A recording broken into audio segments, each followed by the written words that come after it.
Good afternoon, everyone, and welcome to Live at 4 on this Wednesday. A lot of tired people at work today. They're calling it the NLCS flu.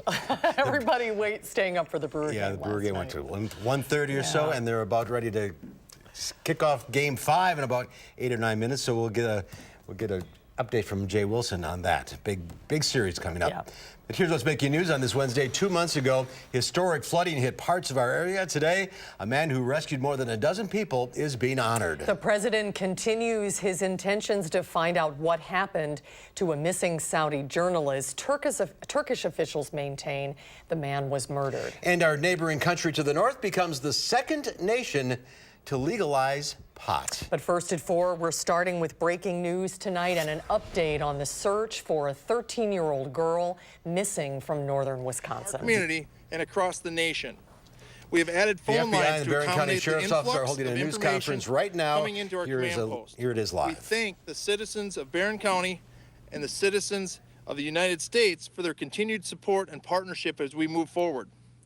This has been a tremendous outpouring of support. We would like to thank the citizens and local businesses that have kept our team fed and highlighted through this 24/7 operation. When this investigation began, I knew right away that I would need the expertise and manpower to investigate this crime and to search for Jamie and to bring her home. I reached out to my law enforcement partners, who I call friends. This was done for Jamie and this community. Here in Barron County, we all know that these things just don't happen here. And further, in missing child investigations, we know that every second counts. I've requested the assistance of our neighboring law enforcement partners, as well as our state and federal partners. And as you know, as my friends, some of them just showed up to help. What we know about these types of investigations is that thankfully, they are extremely rare. But they do require a robust surge of law enforcement resources, which means you are going to see more law enforcement officers in our community working in this area to find and locate Jamie. The extra presence is for the investigative leads as we receive them from the public. Please continue to call them in at that, again, our tip number, 855-744-3879. I understand that this additional personnel is not the norm in our area. But because of that, I am holding a town hall meeting tonight at 7 p.m. at the Wisconsin Indian Head Technical College, 1900 College Drive in Rice Lake. This town hall is for Barron County residents only. There'll be no media access. This is to offer me the opportunity to connect with the citizens of Barron County, the people who elected me into this position, and to have a private dialogue about how this community is doing. We will have victim assistance personnel available to address the wellness concerns of those people who want and wish to have that service. Just like these press conferences are for you to relay information, that meeting is for the citizens of Barron County only. Again, I understand that Barron Superintendent Diane Tremblay continues to be overwhelmed with media requests for interviews and her staff bothered. These distractions take away from the focus of this investigation, which is to find Jamie and interrupt the daily operations of our kids in this school. That will cease and desist today. No longer will the media hound the Barron Area School District. I feel very strongly about that. That stops today. Once again, I'm asking that you respect the privacy of this community, Jamie's family, and the school personnel, and let them grieve and do their job. I cannot stress the partnerships with law enforcement in this community. It will help us solve this crime. So please continue to call. We have over 200 law enforcement workers on the ground right now. So some people have asked what they can do. Like our Facebook posts, our Twitter feeds, share and push this information out as we put it out. Walk your properties. There will be many hunters in the area in the upcoming weekend and daily. Check your cabins, walk your land, and report anything you feel is important to us. You will never know if it will help to bring Jamie home unless you call. Again, that tip line is 1-855-744-3879. Again, I can't thank you guys enough for attending and getting this information out to the public. We can't do this investigation without you. But again, I ask that you respect the community of Barron County tonight and not attend the town hall. I will take some questions at this time. With the clock ticking, as time elapses from an investigative point of view, what are you afraid of? I just want to bring Jamie home. That's what I want. Every second does count. That's why we do things like this, to get that information out to people, give them things to do, and ask them to call in that tip. We've explained that time and again to you, that every behavioral change in somebody is important to us. Call that information to our tip line. That's why we've added the people and added the phone lines, because those tips are still continuing to come in. Sheriff, are you closer to getting clarity about whether this was a targeted attack? Jamie was home. Yeah. Can you tell us what her parents shot you? Yes. Her parents died from gunshot wounds. That's why we were ruling this a homicide. There was no gun found on the scene. And we believe Jamie was home based on the evidence in our case. Some of it from that 911 call, and some of it is still part of the ACT investigation, and we're not able to comment on why we believe that. Are you closer to getting clarity about whether this was targeted or whether this is random? Because I would imagine the people who live around would want to know that distinction. And no, I wish I was closer to that question. And that question, again, let me repeat that, sorry. Is it a random attack or is it a targeted attack? I don't know that answer. That is why those leads are so important. Again, we've received no other threats or anything in the local area to say that this was, just a random act, but we do not know that answer. And we continue to follow up on leads to hopefully answer that question. And is this an effort still? Is this still an effort to find her alive? Is there an expectation she's alive somewhere? 100%. 100%. We want to bring Jamie home and put that smile back in her family's hands. Yesterday you discredited the one sighting. It's been reported that there was forced entry to the home and that the locks were blown out due to gunshots. Can you confirm that? I cannot confirm that. That's part of the investigation. Again, as I've explained all along, we're not going to release information if we feel it's going to hamper our investigation. I will not stand up here in front of you and do that to hamper our investigation. I can't comment on that. I appreciate your questions, but again, I'm not going to put something in someone's mind so they don't call a tip in or they don't think it's necessary because of that. Yes? Sheriff, how long did it take between the time that you got the 911 call and police arrived at the scene? It was about less than 4 minutes, our arrival time from the end of the 911 call to when our deputies arrived on scene. So in those 4 minutes, Jamie disappeared. There was no one on site, no vehicles in the immediate area when our deputies That is arrived the on Barron scene. County Sheriff giving us an update on the whereabouts and the update on the Jamie Kloss, the 13-year-old missing since her parents were found murdered on Monday. More than 200 tips, Sheriff Chris Fitzgerald said, have come in, but they still don't know where Jamie is. The one piece of news that came out of the news conference is that Jamie's parents, 56-year-old James Kloss, and her mother, 46-year-old Denise Kloss, died of gunshot wounds. Sheriff Fitzgerald said a gun was not found at the scene, but he can confirm that Jamie was home at the time. And their priority now is to get her back home safe and sound. All right, let's head out to Dana Fulton. She's in the backyard. Another nice autumn day out there. A very pleasant autumn day for us. Today, beautiful and sunny. Tomorrow, even milder for us. So I think the end to the week wrapping up quite nicely. Today, we're starting in the middle, of course, right in the middle with Wednesday. Overall, our Doppler track has been able to stay pretty calm. Our picture for us there, not bringing any sort of precip into the area. Again, barely even a cloud in the sky. Forecast-wise, it's been mellow and boring in a great way. Temps close to 50 in Madison right now. Same goes for Mineral Point, about 52 in Janesville. A little cooler than yesterday, about a 7-degree drop at the last 24 hours. And we're still below average, but it's still pleasant outside. A bit of a breeze. About 13 miles per hour coming from the northwest, though, that cooler air shifting in, helping our temperatures not warm up quite as much today. 17 miles per hour in Lone Rock, and the wind gusts are just slightly higher. Tomorrow, the good news, we will see plenty of sunshine, but it is going to be still below average, just a little warmer, though. That'll be nicer, back into the mid-50s for afternoon highs for Thursday, and that warming trend is going to carry us into Friday. We'll take a closer look at your full forecast in just a few minutes. First off, I want to bounce right through our first look at traffic. Right now, much of Dane County is green. Of course, some construction stops going on. Zooming in a little bit on Verona. Right now, Main Street's a little slower And then 151 heading towards Verona, starting to see a bit of a backup there as well, but no accidents, just slowing down with regular traffic. Same goes for the Middleton stops and the red places as well, right around the Beltline. Middleton slowing down a little bit. And downtown also seems to be rolling along fairly smoothly. Again, no traffic incidents right now to report. As far as our drive times, all green there. Janesville to the Beltline, just 28 minutes. And then Middleton to Sauk City, about 18 minutes. And then downtown to Sun Prairie, a little closer to 14 minutes northbound to downtown. So if you are planning to hit the road, grab the shades. It'll be a smooth drive. The roads don't seem too busy at this time, but we'll keep a close eye on things. I'll have another update on traffic and weather in just a few minutes. All right, thank you, Dana. Cross Plains is honoring a man for his heroic actions during August's historic flooding. The Mazomanie man rescued more than 20 people using his military-grade truck. Our Keely Arthur met up with him today. Keely?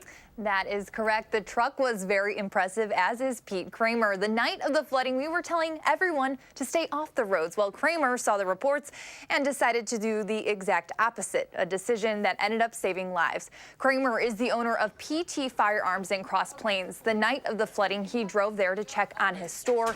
On his way back, he was stopped by Cross Plains officer Scott Kretz, who asked Kramer if he could help. Kramer said yes, and Kretz hopped in. Together, they rescued some 20 residents during the flooding using Kramer's 5-ton military truck. The truck allowed the two to travel around the town rescuing stranded residents in a way that really no other vehicle could.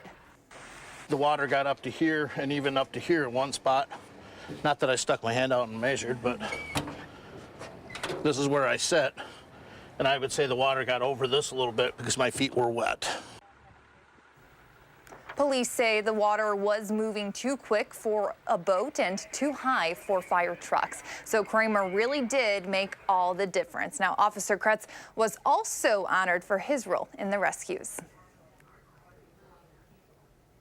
We thank you. Thank you, Keely. A fire on Madison's northeast side near the airport sent up huge clouds of black smoke late this morning. It was from a fire on the roof of a building that was under construction in the 6500 block of Manufacturers Drive. Workers were climbing down from the roof when firefighters arrived. No injuries were reported, and no cause of the fire has been listed yet. President Trump says he is on a mission to figure out what happened to Washington Post contributor Jamie Khashoggi, even as he warned the Saudi government should not be considered guilty of killing him until proven innocent. Angelica Alvarez has the latest from the White House. An important ally, but I want to find out what happened, where is the fault. Seated in the Oval Office, President Trump vowed to get to the bottom of what happened to U.S. resident Jamal Khashoggi and obtain any audio evidence proving he was tortured and killed. We've asked for it, if it exists. I'm not sure yet that it exists, probably does, possibly does. Turkish officials believe the Washington Post contributor was murdered inside the Saudi consulate in Istanbul 2 weeks ago. On Wednesday, the president pushed back against claims he's covering for Saudi Arabia. I'm not giving cover at all. With that being said, Saudi Arabia has been a very important ally of ours in the Middle East. President Trump says he plans to review a report from Secretary of State Mike Pompeo, who traveled to Turkey and Saudi Arabia this week to discuss the investigation. Secretary Pompeo said Saudi leaders had given him their word they'll allow a thorough probe. They told me they were going to conduct a thorough, complete, transparent investigation. They made a commitment to. Earlier in the day, Turkish investigators searched the residence of the Saudi consul general in Istanbul for clues.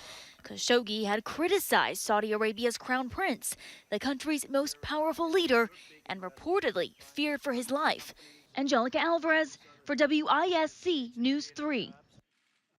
And the Washington Post recently published the blurred passports of 15 men linked to Saudi security services who were allegedly involved in Khashoggi's killing. Canada has made history, becoming only the second country in the world to legalize recreational marijuana. Under the new law, pot enthusiasts can buy up to 30 grams of marijuana without facing arrest. Medical marijuana has been legal in Canada since 2001, but government officials say expanding the use will help regulate the black market. For the first time, adult Canadians who choose to consume cannabis have a safer, lower risk, healthier, and more socially responsible choice. They can choose to do this legally. Canadians convicted of possessing up to 30 grams of marijuana will now receive a pardon. Uruguay was the first country to legalize marijuana. In the U.S., adult use marijuana is still a federal crime, although 9 states have passed legislation allowing it. Stocks closed lower at a choppy session. The Dow Industrials fell 91 points, ending the day at 25,706. The NASDAQ Composite Index lost 2, and the S&P 500 was off fractionally. Well, a special ceremony at the Cole Center on UW campus this morning, honoring people who played significant roles in the building's history. For the 20th anniversary of the center, Herb Cole, Dick Bennett, Jane Albrecht, and Jeff Sauer were honored with plaques placed in the concourse floor. Bennett, Albrecht, and Sauer were all head coaches at the time of the Cole Center opening, and Cole was the lead benefactor for the facility. He made a $25 million donation to the project that was at the time the largest private gift ever to the university. Boy, it's good to see them, isn't it? 20 years. I know. That is hard to believe. Time is flying. It it's is. true. Well, still to come at 4, Game 5 of the National League Championship Series is underway as we speak in Los Angeles. We'll get an update on this all-important game for the Brewers with sports director Jay Wilson. That's when Live at 4 continues.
The 5th game of the National League Championship Series is underway, just underway. Yeah, the series tied Milwaukee Brewers and the LA Dodgers, 2 wins each. Sports director Jay Wilson is here. This thing's coming back to Milwaukee eventually. Yeah, no question, because it'll go at least 6 games because it's 2-2 right now. And updating, 9 minutes into the game, it's 0-0.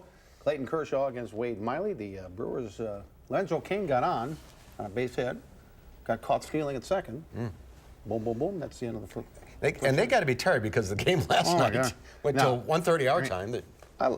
I love baseball, but man, I couldn't make it. You know, you wake up and your iPad's like all fuzzy because the broadcast is done. But it was a heck of a finish, and it was a bullpen game. The Brewers bullpen went 13 innings because their starting pitcher Gio Gonzalez got hurt, but. Finally, just before 1:30 our time, making it the second longest National League Championship Series game ever. Here's what won it. That's Cody Bellinger, RBI single to right. Manny Machado, the villain of the evening, scored in the bottom of the 13th, and the Dodgers won it 2-1, so that tied the series at 2-2. They're playing Game 5 right now. Game 6 in Milwaukee Friday night. Game 7 in Milwaukee, if needed, Saturday night.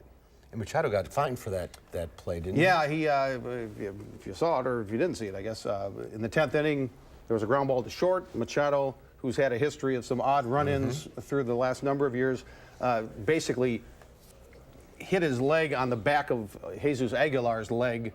Aguilar was a little bit on the bag, so there is that. But Machado clearly tried to hurt him. You can veer off a little bit. You know. Steve, did you say they changed pitchers? The Brewers changed up Wade pitchers. Miley's already changed? Yeah, apparently. To who?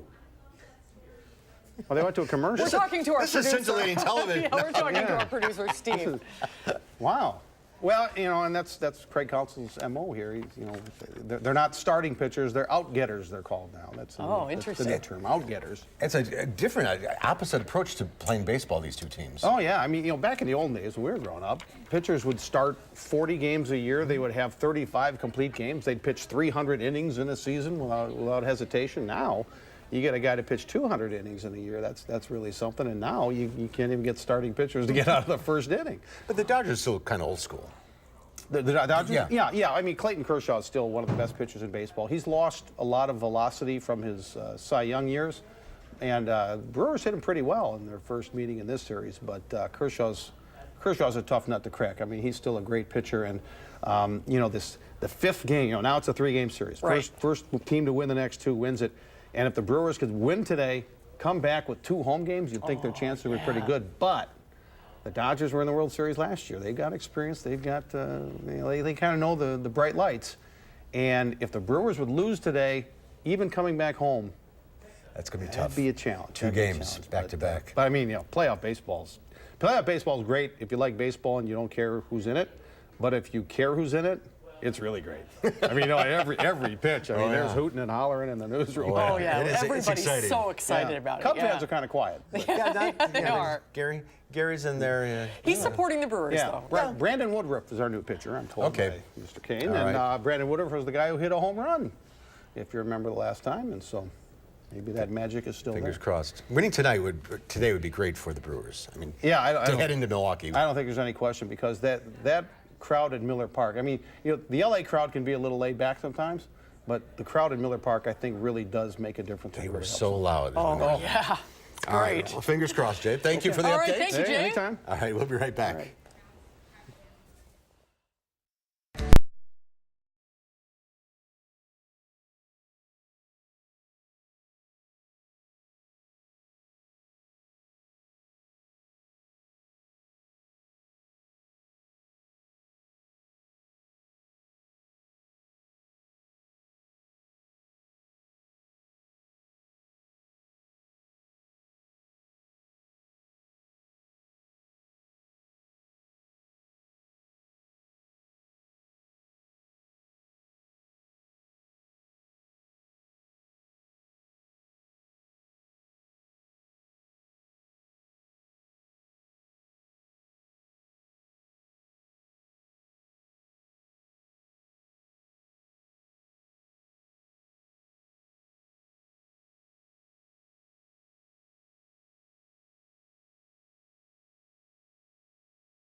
Take a look at this. All hail the Wheelie King.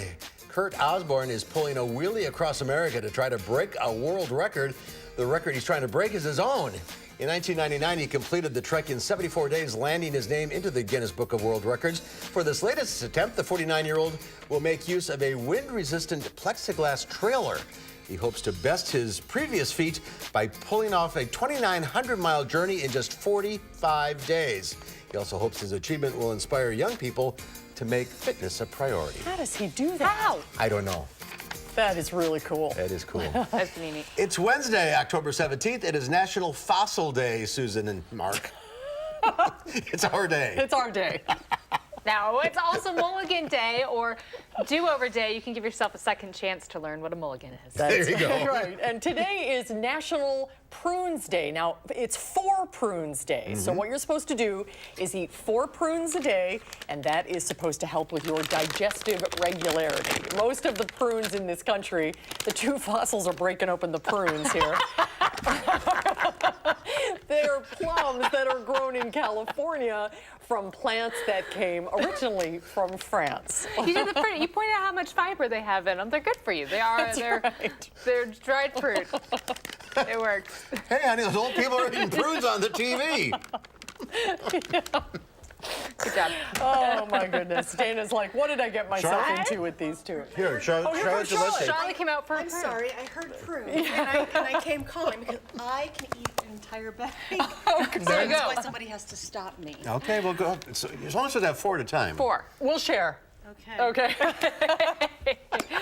Maybe a good idea to have a snack outside later on this evening. Take your prunes out if you need to, or your fossils. Right now, things are looking okay. We have sunshine and pretty mild weather for the end of the week. We'll take a look at your forecast right after the break.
Sunshine, sunshine, and a little more sunshine. It helps when it's a little cool and breezy outside.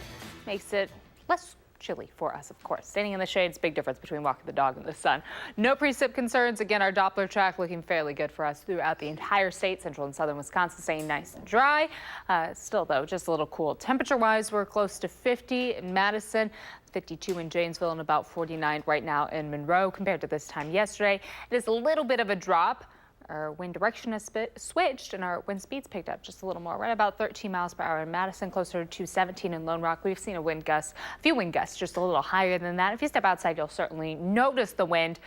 Not enough to blow you around too much anymore. So our wind chill is not factoring in too much for us right now, just because it's not picking up for us too much. But that cooler air has really settled in for Wisconsin, parts of Iowa and Minnesota compared to this time yesterday. That cold front that slid through is now well to the southeast.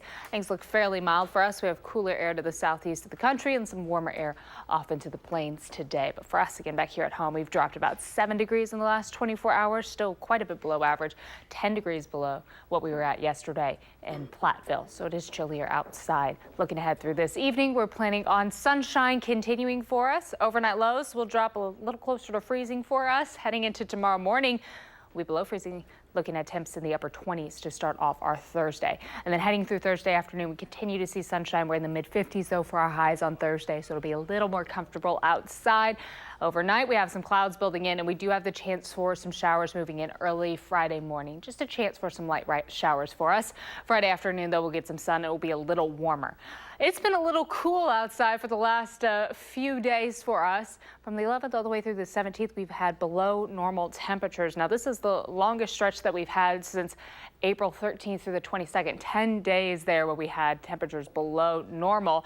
April, I know our Live at 4 crew arrested Dave back in April, and he just found out this information earlier. It was a worthy arrest because it was a little chilly. We had 29 out of the 30 days were at or below normal. So that, again, a little throwback. It was chilly in April. We're looking at a little bit of a chilly October, too. But a lot of color outside right now and a mostly clear sky. Overall, downtown's not looking too bad if you're getting ready to step out the door. You should have a pretty smooth evening. 50 degrees are high today. 59's where we should have been. We started the morning right in a good spot in the upper 30s early this morning. Overnight lows will drop into the upper 20s, most clear and a little cold. And tomorrow, breezier and a little milder. It'll be mostly sunny and temps will be in the mid-50s for our afternoon highs. As we expand out, look at the full 7-day forecast. We are expecting our next opportunity for rain again early Friday morning, and then we may see some showers again on Saturday. There's an opportunity there to maybe see a few snowflakes before those showers wrap up later on in the evening, as temperatures will hit 48 and then fall pretty rapidly throughout the day on Saturday. Overnight lows heading into Sunday, another chilly start to the day. Will be sunny though into the next week. Monday, Tuesday, and Wednesday, we're just calling it a repeat performance there in the mid-50s and sunny every single day. And then we'll slowly start to warm up a little bit above average, going to the other end of the scale as we get towards the end of next week with our next opportunity for some showers moving back in. Well, the farmers are going to like that big dry spell because they're rushing to get the crops in. Absolutely. So we need the soil to be dry, and then, of course, we just need a dry spell for them to actually get out and do the work. No one likes to work in the rain. Yeah, nobody does. All right. Thank you, Dana. Thanks, Dana. Well, for years, it was believed the rare Choctaw horses were gone from the Deep South. Expelled along with the Choctaw Indians in a forced migration to Oklahoma, but a rare find may bring the breed back. We'll have that story next on Live at 4.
We have an update on the Brewers score for you, 0-0, top of the second.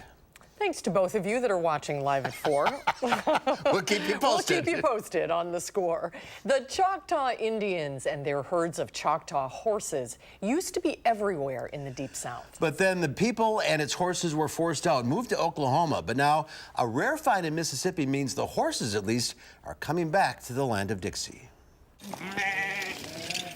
The sheep, cattle, and horses thriving on what looks like any other farm are actually extraordinary and very rare.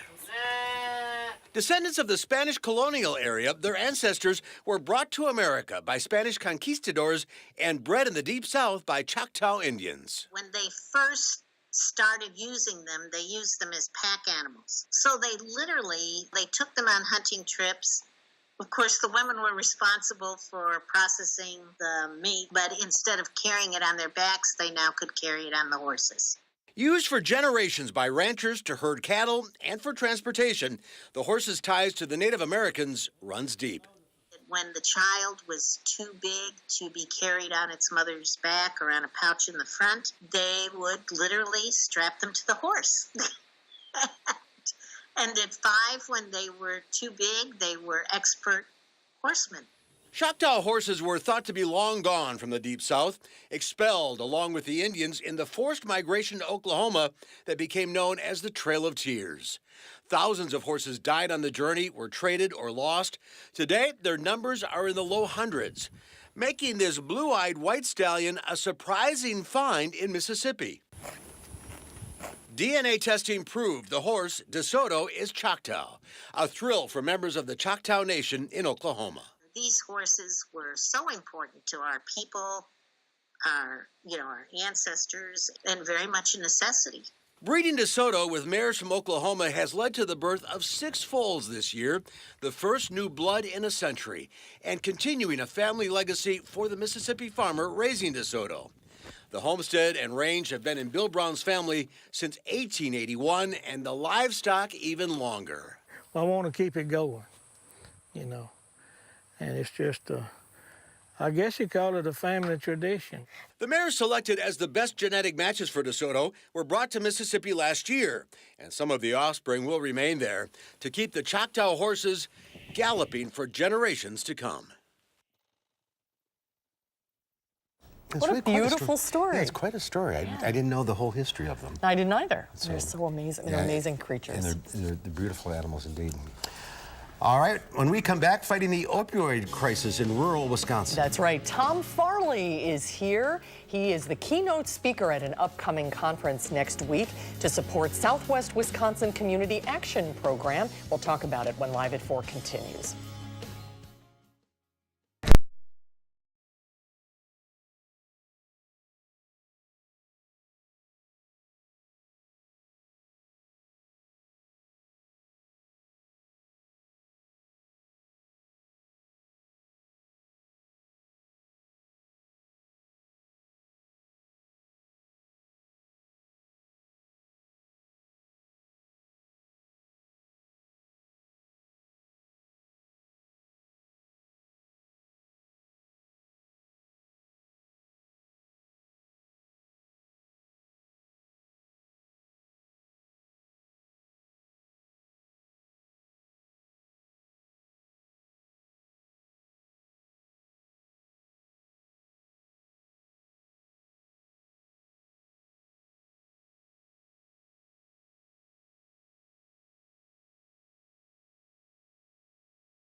Starting to see a little more traffic on the roads right now throughout much of Dane County.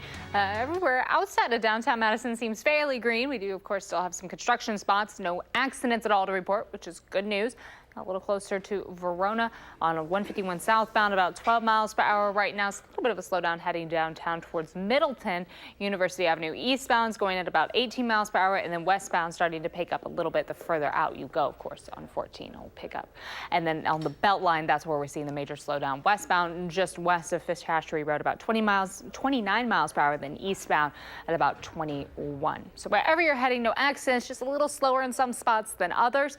Overall drive times, if you're traveling from Janesville to the Beltline, about 27 minutes, 28 from the Beltline down to Janesville, and then Sun Prairie to downtown about 17. So we still have green, still pretty good drive times for us. We'll keep a close eye on traffic and weather. Right now, we're going to send things back over to Mark and Susan. All right, Jenna, thank you.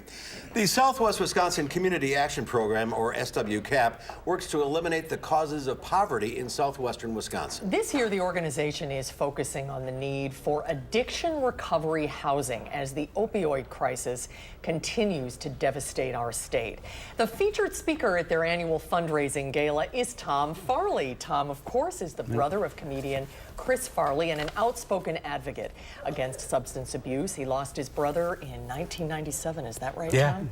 21, yeah. Wow. And Kimberly Hill is the program director of Southwest Recovery. She's also with us, and she works with Southwest CAP. Welcome, Kimberly. Great to see you as well. Good to see you both. Boy, Tom, I can't believe it's been 21 years 21. since Chris passed. Yeah. And this issue is still such a serious Well, I always problem. I found that to be amazing that it's worse.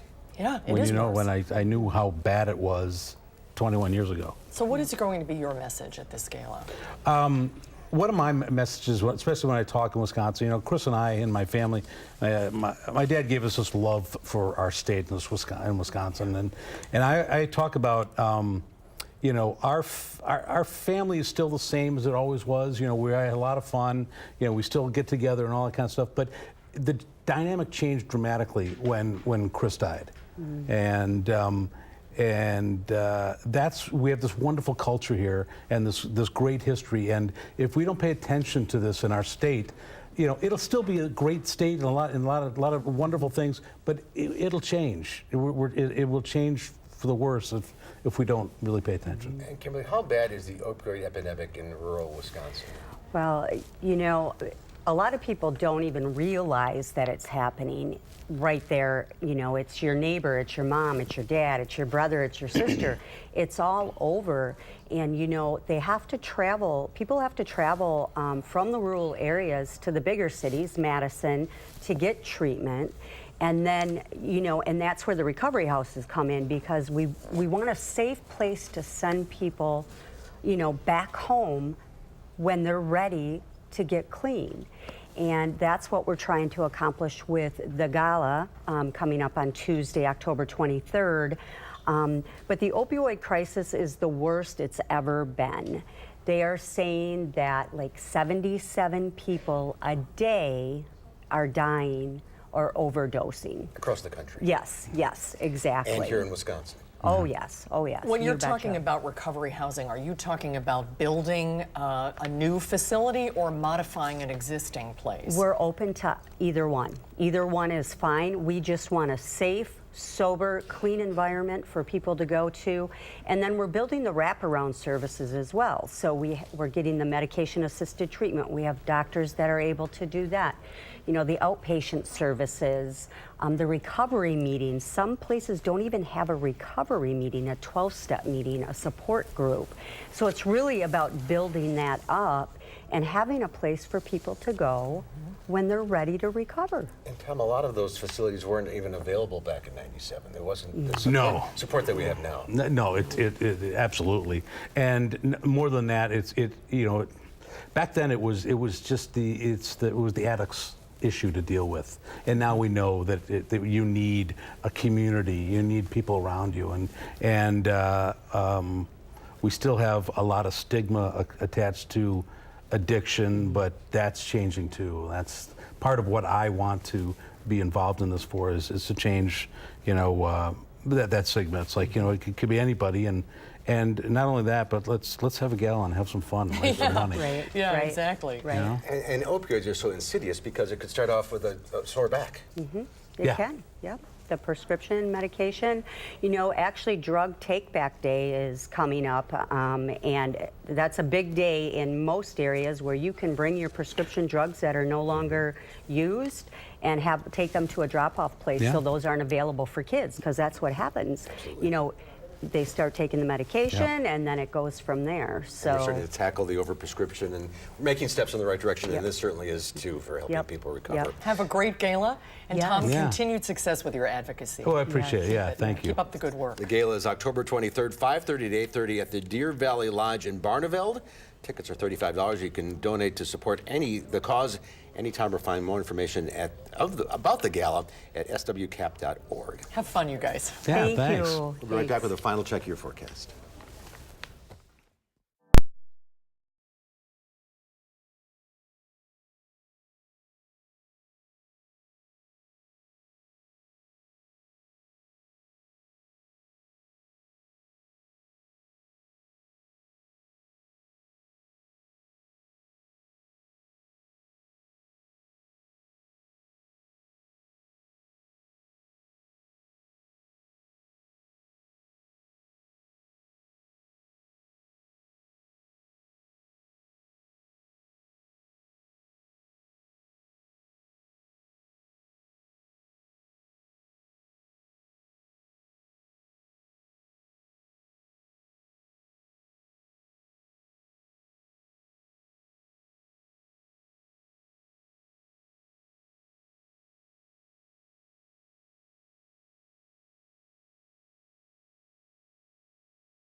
Still got about an hour of daylight left. Absolutely. You have time to go outside and enjoy the weather. It's really pleasant outside right now. A little bit of a breeze coming from the northwest, about 10 miles per hour for us.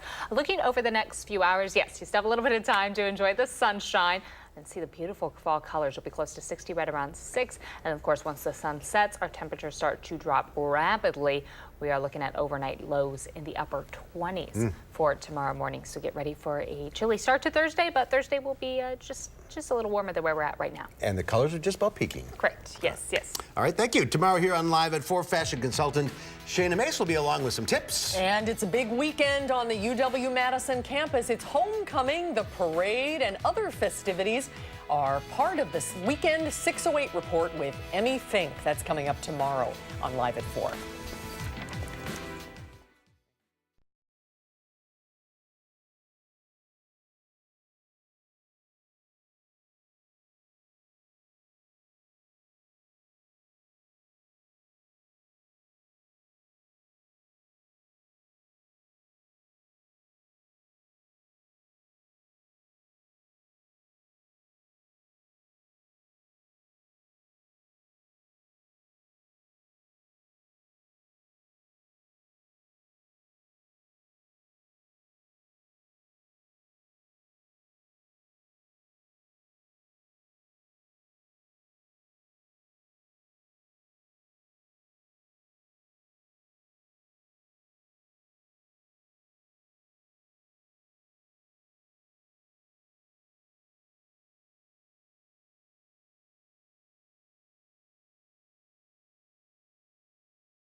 Quick update, the Brewers up by 1. Yes. All right. All right. In today's Final Touch, she is the golden girl of fashion. And now we learn she's worth $485,000. At least that's what Mark Quinn's striking gold sculpture from 2010 fetched at an auction at Sotheby's. Made of 18-karat gold, the piece is one of several sculptures Quinn created depicting moss.